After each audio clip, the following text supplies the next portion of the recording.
Welcome to Voices from the Hill, celebrating the vibrant literary voices of the San Francisco Bay Area. I'm your host, Jennifer Barone, along with Joseph Carboni, owner of Telegraph Hill Books. Each episode, we sit down with a local author to explore their creative process, inspirations, and the unique stories that shape our community. Today we're joined by Mark Bittner, a writer whose life has followed anything but a conventional path. You may know him from The Wild Parrots of Telegraph Hill, his best-selling memoir that chronicled his unlikely relationship with a flock of wild parrots in San Francisco. But in his new book, Street Song, Mark takes us further back to his days wandering Europe to the streets of San Francisco and deep into the invisible realm of spiritual searching. Part memoir, part meditation, Street Song is a powerful reflection on freedom, disillusionment, and the invisible forces that shape a life. And today, we get to explore the life behind it. So let's jump in. Mark Bittner, welcome to Voices on the Hill. It's such a great pleasure to have you here. Thank you for having me. Yeah, so I'd love to kick off our chat about your new book, Street Song, with a passage that you've chosen to read for us today.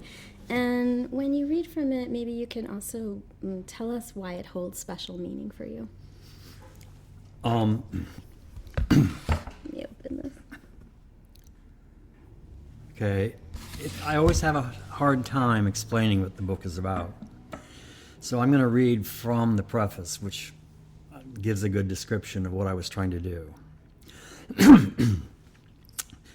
This is an unusual book. I'm unaware of any other book like it. Whenever someone has asked what it's about, my usual response has been that it's the story of my journey from a comfortable middle-class existence in the suburbs to a life of homelessness on the streets of San Francisco. That's true, but not exactly it. The more precise answer is, Street Song is about my experience of a spiritual high tide in the extraordinary but forsaken place it took me to. What do I mean by a spiritual high tide? It's a great energy that rises and falls like a tide, but it isn't material energy. In Western philosophical terms, we might call it noumenal, meaning that it can't be perceived by the senses. While modern Western thought holds generally that we can't know anything about any non-physical realm and increasingly dismisses the idea that any such realm even exists, there are Eastern schools of thought that maintain it can be perceived if we make the right kind of effort. It's from their books, the Asian wisdom books, that I first learned of it and, through their guidance, felt it myself. But it's not something Eastern, it's universal. We know of it in the West, but not through any philosophical doctrine. It's found more in myth and in the vernaculars, the ups and downs of life, for example. Depending on the culture and the system it follows, the energy goes by different names and its workings are described in different ways. The deepest level of the spiritual realm is beyond words and rational thought. Every description is merely an image intended to lead you toward a direct experience of something that can't be described or explained. One Chinese system, Taoism, represents it as the alternation between two complementary spiritual opposites, yin and yang. Mahayana Buddhism describes it as the void, which neither exists nor does not exist, and from which everything emerges. In the West, we've usually called it God, a word that has accumulated a great deal of obfuscating baggage. Whatever we call it, Tao, the void, God, the Great Spirit, it's the vital force in history, in community, in each individual life. We're affected by it whether we perceive it or not. When the tide is low, life seems dark, murky, and confused, often hopeless. When the tide is high, the door to our shared inner being opens. We have access to a brighter, more creative mind, and great idealistic movements arise. This differs from Western ideas, which assume that psychic energy is constant and that change is set in motion by economic, sociological, and historical pressures. So what I'm getting around to here is that everybody talks about the 60s and the 70s as this strange time that was caused by whatever, drugs, capitalism, technology, the war. But my understanding is that it was a period of a high tide. We haven't seen one since then. They come and go. And that's really what the book describes as my experience of that, where everybody suddenly is going, wow, what's going on? You know, something's going on. And it was extraordinary for the longest time, and then it faded away. And we're waiting for the next one. I feel like that concept almost, to me, feels like the concept of critical mass. Like, do you believe, for instance, because you're talking about a lot of spiritual topics in this book, that we need to have almost a critical mass of openness to accept or understand or even play with these spiritual concepts? I think that the tide itself builds those critical masses. You know, it's like they come and they go, and as they come, they get stronger and more compressed. So you found yourself, I want to say, swept up in this tide of a critical mass of spiritual maybe movement or awakening. Do you feel like it dissipated at some point? Yeah. I felt it stop. I mean, it was like, when did the 60s end? I think in the spring of 1974, because prior to that I'd been writing it comes and goes in waves, even during its own tides, you know. There would be like weeks where nothing is really going on, and then suddenly everything's happening. And that was happening generally in the culture. I kept seeing it even before I became aware of it. But then it receded once in the spring of 74, as I say. I felt it go away, and it never came back. And we're waiting for it. I mean, everybody's really frustrated right now because it's a dead time. And it seems like we're powerless to change it. Yet we have other types of movements, like technological movements or these kinds of things. I feel like this latest technological movement almost seems like a connection to conscious awareness, but now we have this like digital AI awareness that's happening. Yeah, I don't think that technology will ever actually be conscious. They keep saying these machines are going to be as smart as human beings, but they don't have free will. They don't have free will. They don't love. You know, it's really just, it's sort of like logic. It's reason, but it's not. There's something beyond logic and reason. And that's what human beings have, you know. And it's from the void, as the Buddhists would call it. It's the eye of God, whatever you want to call it, it's that. So this book is deeply personal. On top of you mentioning these spiritual concepts, I feel like this book feels, deeply personal about your life. And you told me that it took you how long to write this book? It took me 18 years to write it. Yeah, what was the inspiration that made you want to get into this subject, this time period in your life? Henry Miller. Oh! Well, I read Tropic of Cancer. I used to want to be a writer. I wanted to be a novelist. And then I just thought the idea of writing fiction, I didn't care for it anymore. And then when I read Tropic of Cancer, you can write creatively, but about your real life. And there's a little section, a quote from Ralph Waldo Emerson at the front of the book, where he predicts that the novel would gradually be replaced by people writing the truth about their lives. And I was really impressed with that idea, and I kept it in the back of my mind for the longest time. And it was like, if I'm ever going to write a book, that's the kind of book I'd want to write, but I hadn't lived anything. Eventually I had an unusual enough existence. The Parrot book came first because it's more easy to put something like that out there, and it did well, so I'm hoping that makes it easier for me to get this book out, but it's been hard.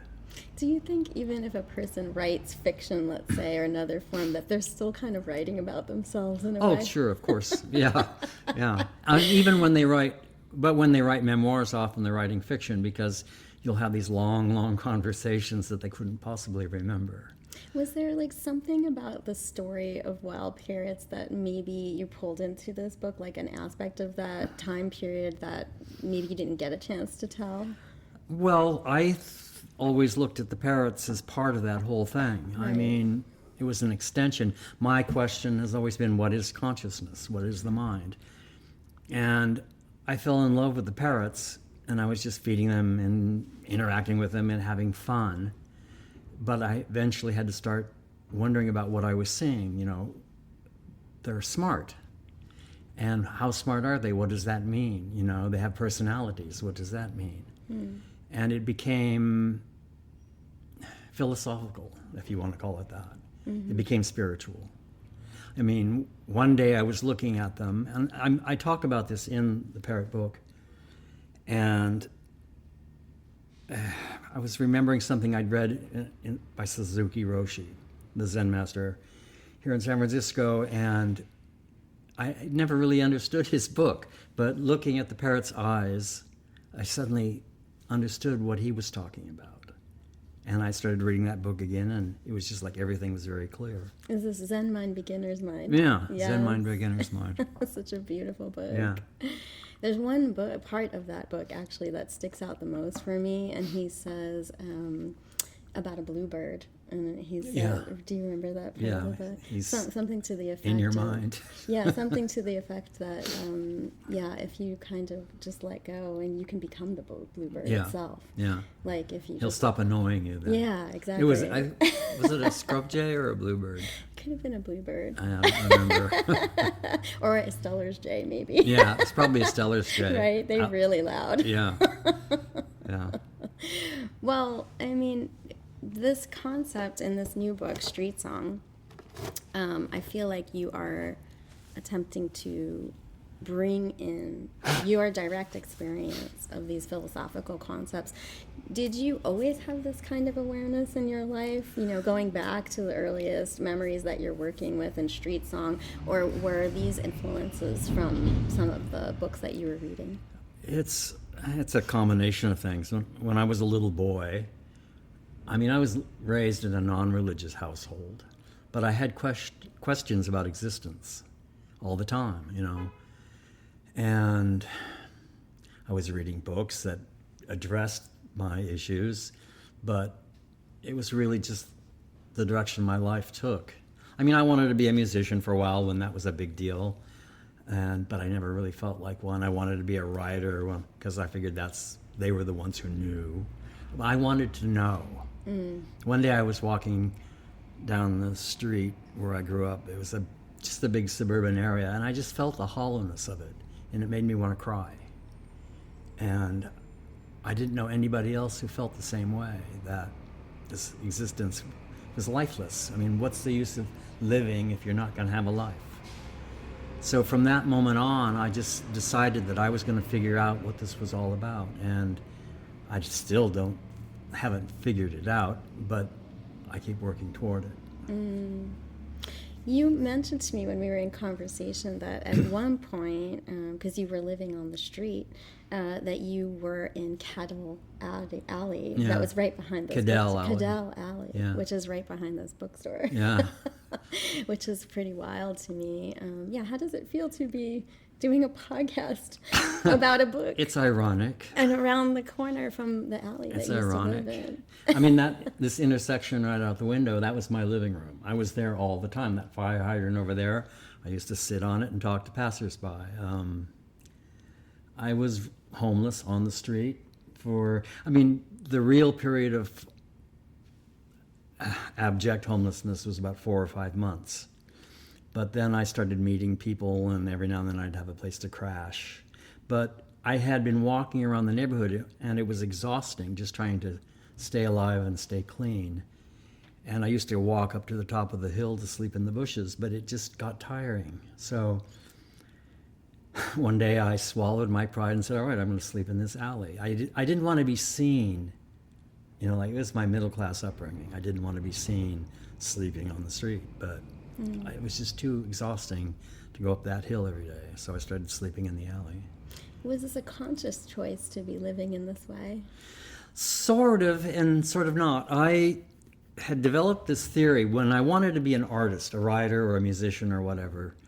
I thought I'd discovered this secret consciousness that you had hard experience on the street, and that awakened you to reality. And I thought that all these artists I admired had that experience. It turns out that they were just channeling what's called the homeless wanderer in some religions, or it's an old tradition where you just abandon everything and you rely on fate to take care of you. And that's what I ended up doing, but I didn't do it like as a deliberate choice. I just kept getting closer and closer to it. And I wasn't able to maintain the ability to exist within the society. Eventually I just fell out. I got kicked out of the place that I was living. And that story, I think, is in the Parrot book, as I recall. And I was on the street. I was actually on the street, and I was scared. I was terrified. And but eventually I just found my way.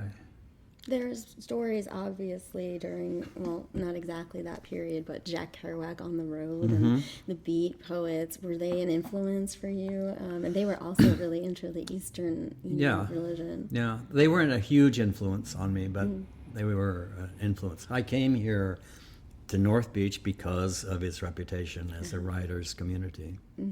Did you seek out City Lights when you first came Oh, of here? course. It was the first place I went. Yeah, it was sort of like a little temple to me, Yes, it is. And you'd see Ferlinghetti and you go, oh, there he is. And I'd see Allen Ginsberg. I saw Bob Kaufman, who I was a big fan of before I came down here. Had a conversation with him even, shortly after I arrived. And that was really thrilling to me. I do believe also there's some travels in Europe that take place in this book. How did you get there? When I was in my junior year in high school, I read an article in Life magazine about these hippies that were living in a cave in Crete. Oh, wow. And I love desert island stories. And I really wanted to go there, and I just decided I'm going to do this. And as soon as I graduated from high school, I went over to Europe, and I was hitchhiking around, taking trains too. But I went to the caves in Matala, and I stayed there for about a week. Anywhere else did you went? Anywhere else? Yeah, did you go? I went all over, but actually I confined myself more or less to England, Germany, and Greece. England, Germany, and Greece. Yeah. I mean, Greece, ancient Greece. Yeah. The history there is incredible. How did you pull some of those memories through this book?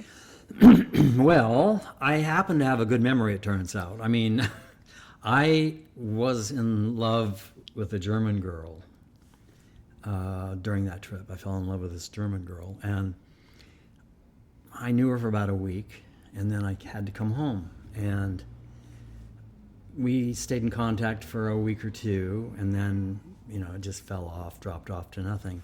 And I hadn't had any communication with her in 40 years or more. But I went looking for her online, and I searched and I searched and I searched until finally I found her, and she remembered everything, and she confirmed my memories. So little details, she remembered them too. Wow. So I've had that happen often, where I would verify with somebody else who was part of the environment at a time something happened. Is this what happened? And they go, yeah, that's exactly what happened. Was this all in your mind and your memory, held, or did you keep journals? I occasionally would keep journals, but not systematically. Every now and then I'd write stuff down. I was also thinking that the way that you were living might be difficult, let's say, to carry a lot of journals. No, I would just have these little notebooks sometimes. And one time, everything came crashing down on me. This was before I was on the street. I just couldn't continue doing what I was doing anymore. So I thought the time-honored thing to do was to just take off down the road without any money. And actually, I took off with $20, but I felt ashamed of it. And just survive by your wits. And I did that for several months, and I kept a journal during all of that. You talk a little bit about this relationship or direct relationship with the invisible realm, and almost giving yourself, I want to say like surrendering yourself to this energy of which being is taken really care of. hard to do. Very, very hard to do. Scary. Very scary. Yeah. But there's also a layer of almost like a magical realm that you're dealing with, where from moment to moment you're almost receiving maybe a blessing, receiving guidance, receiving direction. Yeah. It's like having a conscious relationship with another realm of when you release yourself from that. Can you describe what does it feel like, or an example, maybe even from your book, of this interaction with being taken care of by the divine? Well, it happens. That's all I really know. I don't know how to describe it. Sometimes it's intuitive. Sometimes it's like there's this big flag waving in front of you, go this way. And sometimes it's just blindly following your instinct. Like if I tried to do something that wasn't right, I'd feel it. I'd feel a big resistance within me, but I wouldn't know why. No, don't accept that offer or whatever. It's there are whole levels that we're just not aware of, and you can't really know about them consciously. You can experience them. You can get a sense of what's going on, I think, at that level, but you can't know it. Mm-hmm. You mentioned like the fool archetype a little bit in your preface. Yeah, I was a big fool. I still am, but I mean, it's like you learn, hopefully, Yeah, there's something about the fool archetype that I resonate with. It's like that tarot, like from the image of the tarot. It's like a person with a little bag over his shoulder, kind of joyously jumping off a cliff. The homeless. But that's how I was when I took off down the road. It was like, I'm on this great adventure, and it turned out to be really hard, really difficult. But there were beautiful moments. But yeah, can you give us a beautiful moment? One time I was. I was just surviving on alms, but I would never ask for anything. But people were giving me money or whatever I needed. It was very strange. And I was in Yosemite, and I decided it was time to leave, but I was broke, and I didn't want to take off down the road without any money or food. I think I was actually looking for food, but I was sitting down in front of the Curry Camp store and just trying to figure out what to do.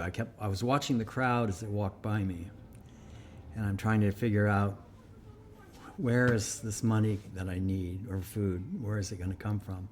And at some point this old man asked if he could sit down next to me, and I was sort of like feeling like, well, it's not my table, sure, go ahead, sit down.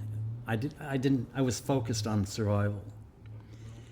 And he kept trying to strike up a conversation with me, and I was just sort of like giving him, single syllable answers. But he was persistent. What are you doing? What do you do? What's your job, or something like that? And I'm going, well. Finally, he had me cornered, and I either had to lie to him or tell him the truth. And I said, look, I don't have a job. I don't have a home right now. I'm just traveling around trying to figure out what to do. And he smiled, and he just, he had done the same thing when he was young. It was during the Depression, and he'd taken off on the trains, the rails. Mm-hmm. And he said it was the most fabulous part of his life. This old man, and he was just going on and on about it. And suddenly he stopped, and he looked at me, and he said, I'll bet I know what you could use. I bet you could use some money. And I'd been, trying to get rid of him. But he knew exactly what I was into, and I assumed he would have no idea. He was just a square old man. Mm. And he handed it to me under the table because his wife was coming toward us, and he didn't want her to see what he was doing. Mm. Yeah. Then he disappeared into the sunlight. I mean, he actually walked out into the parking lot, and there was all this sun shining down, and I lost sight of him. And it was so magical. I was just dumbfounded. I was. Mm-hmm. Sort of like an angel. Yeah, very much like that. I can still see him. Yeah, I was going to say that even in your description of that right now, like how vivid of an image it can be held in your mind, that one moment, like that brief moment. Yeah. Tell me, let's go back to the woman in Germany. Okay, sure. So you had this vivid memory from how long of the time period was it before you returned to each other? 40 years. 40 years is a Yeah, long time. yeah. To We're still in contact now. I mean, it's Yes. nice. That's incredible. She's a grandmother, and she was just a few weeks younger than me at the time. I was 18. She was 18. Mm-hmm. I spent Christmas at her family's house, and that was a big deal because Germans are very exclusive during Christmas. It was family only. Mm-hmm. But I had nowhere to go, and I was crying, though. It was terrible. I just kept crying and crying because I was leaving and I didn't want to.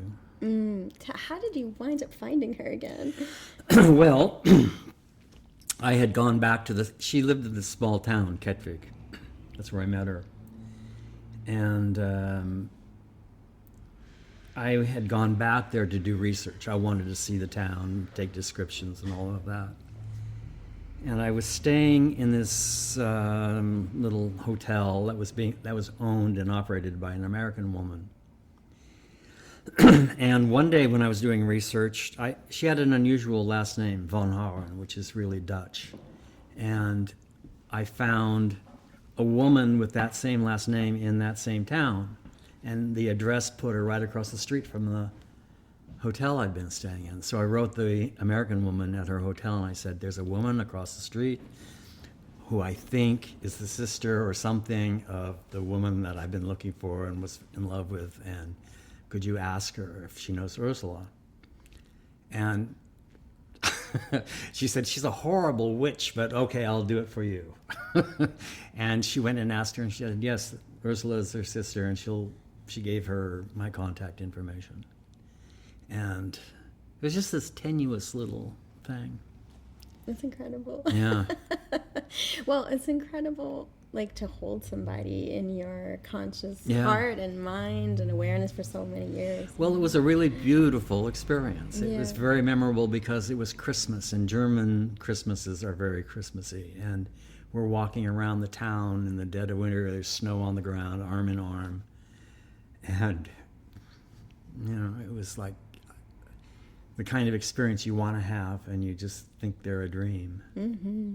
So how long did you spend there before you came back to the States? About a week. About a week. Yeah. Well, I had been in the town and I hadn't met her. It was during my last week there that we met. Mm-hmm. And, it was one of those things that made the trip feel like it was further because I'd had all kinds of problems too. For sure. Yeah, always traveling, there's always ups Yeah, and downs. yeah. But then there's those high moments. Yeah. Well, your book is called Street Song, and you shared with me some music that you wrote. You said at first that you gave up music at one point, but I feel like music is a really big part of this book. Can you talk a little bit about your relationship to that? Sure. When I was 12, I guess, the Beatles were on Ed Sullivan, and it just knocked me out. I was like a lot of people. It changed everything overnight. I had never thought of myself as a musician, and even after seeing them, I didn't think of myself as one, but I just loved the music. I just loved it, all the music that came out at that time. And when I came across Dylan, it was like, okay, you can write words and you can do the music too. Wow, yes, that's for me. But I essentially was not a musician. I always was fighting with that, and I was a writer, and I'm not even really a writer. I'm more a seeker. But I can write, and I know good writing when I see it. Like with music, I'm always sort of unsure of what I'm doing. With writing, I don't take advice from other people because I know what I'm trying to do. I just don't need the advice generally, as far as I'm concerned. Mm-hmm. Are you looking for that authentic voice? Yes, I was just trying to tell the story, Right. what actually happened in words that are elegant, but not. I don't try. I mean, when I was writing songs, I would get flowery, and I would really try to goose a line. But when I'm writing prose, I just try to tell it straight, but make it true, make it authentic. Well, is there an aspect of poetry? Because when you mentioned Dylan, for instance, I think about like his connection to poets as well. Like he was taking poets on the road with him in his Yeah. music. But how does poetry, and you mentioned Ferlinghetti too, play a part in your writing, but also maybe in what inspires you in your life? Yeah, well, I want that dimension in there, but you can't write a whole, like this is a 400-page book at least, and you can't have 400 pages of dense poetry. I wouldn't try to. But that element of vision and understanding and some elegance in the language has to be there, or it's boring to me. It's just journalism. Yeah, there's something to poetry, I feel like, that pulls you into an abstract realm as well. Yeah. And that pulling is kind of in line with maybe some of the spiritual concepts Yeah. for me when I think about the practice of writing Yeah. and writing poetry, but also what you were mentioning earlier about wanting to have like a pure voice Yeah. in what you're doing. I've never really written much poetry. I've written some, but song is a good equivalent. And my songwriting was extremely compressed, probably too compressed to be good song, because songs have to be a little bit verbal, a little bit, casual. Were you playing music on the street when you were living on the street? Yes, actually. Thank you. I was a street singer, and it was part of this vision I had of going down to the street and saying the truth. You'd get so far down that you would have this hard experience of reality, and then you'd see what was real. And I wasn't very good with groups, and so solo singer, singing on the street. I remember reading once about Edith Piaf, that she started her rise to the top from the streets. I said, well, that sounds like a good myth to have. I'd like to have that too. And so I became a street singer over in Berkeley. I did it in Seattle too, but most of my street singing was done in Berkeley. And it was a matter of just standing in one place and delivering. You have to deliver a song, and you have to be really energetic, because nobody will listen to you if you're just sort of being quiet, singing pokey songs. I was singing high energy, loud songs, fully engaged, that kind of thing. I could only sing for about a half an hour or 40 minutes until I'd lose my voice. But I wasn't screaming, I was singing. I was just singing real hard. So street song, it's threefold, I think. It's what I was doing. I was a street singer. Street song is also it's the Whitman-esque idea of a paean to the streets, because that's where, I lived along the streets in 3 different towns. And I don't remember what the third is, but I mentioned it in the preface somewhere. Is there something that music brings to your life that's different than, let's say, writing? Oh, yeah. I like the soul man aspect, not in the sense of the guy dancing across the stage, but the person standing and singing his truth. I love that. I've seen it happen live a few times, and it just knocks me out. I saw Van Morrison do it once. In fact, when I read here in this store last year or wherever it was, I read that section in the book. It was just like I was transfixed, because he just delivered, and I want to do that. I was here for your presentation of that, and I remember that. I always wanted to see Van Morrison because he has such an incredible voice, but also his songs just have this poetic sensibility. But he looks like a Reno street thug. Yes, it's true. He doesn't look like a poet at all. That's true. Well, poetry, I feel like everybody's life can have poetry, I feel like it's poetry is found in the everyday. Well, it's naturally there. It's built into our existence, but we don't always see it. That's all.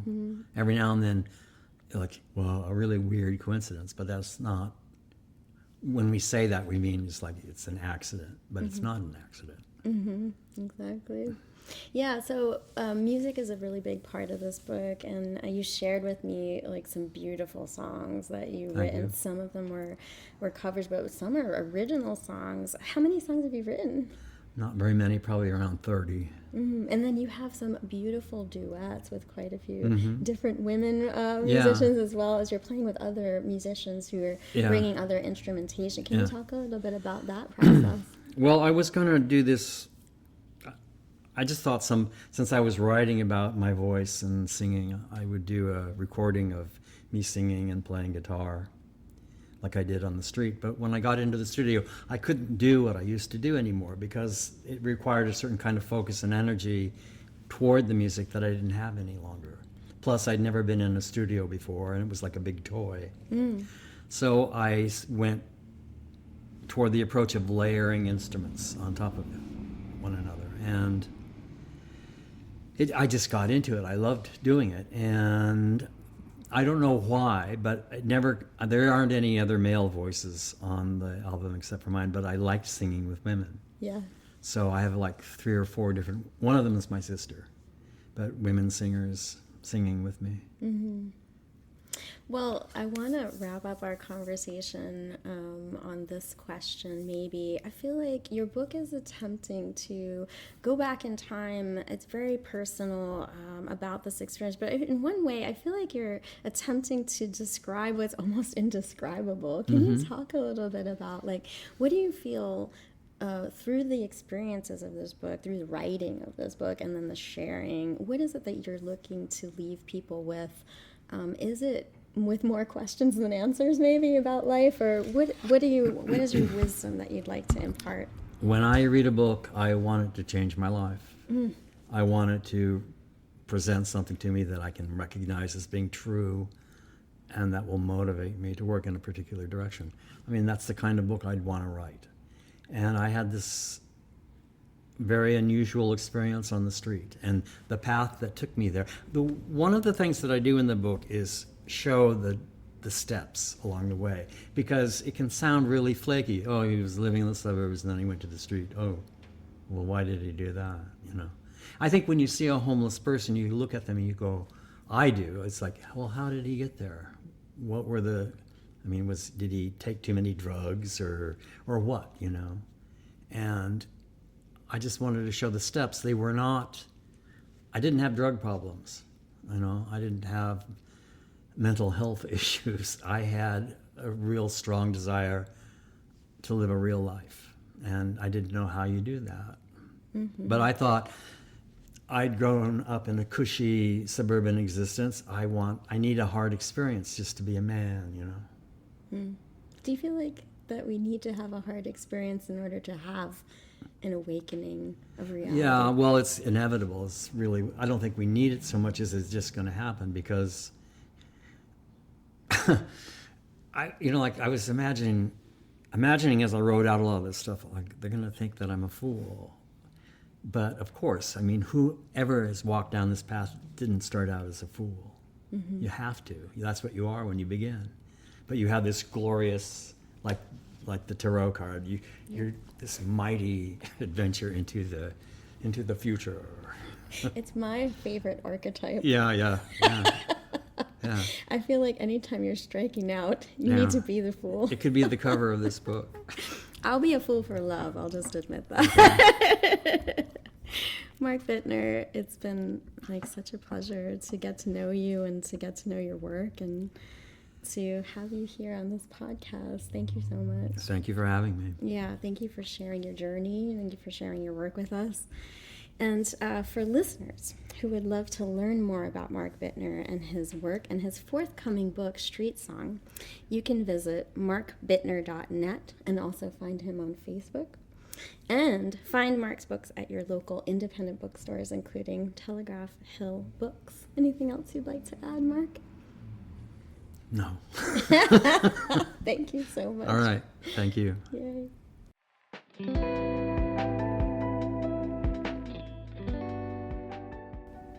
This podcast is brought to you by Telegraph Hill Arts and Literature. If you enjoyed today's episode, please follow, subscribe, and leave us a review. Visit tellhighlit.org to find out about our local events such as author talks, writing workshops, and more. Consider making a donation to support our public programs. If you're a Bay Area author interested in being on the show, we'd love to hear from you. Reach out to us at submissions@telhighlit.org. Thanks again for tuning in. I'm Jennifer Barone, along with Joseph Carboni at Telegraph Hill Arts and Literature, and this has been Voices from the Hill. Until next time, keep reading, keep writing, stay inspired, and come visit us at Telegraph Hill Books in North Beach, San Francisco.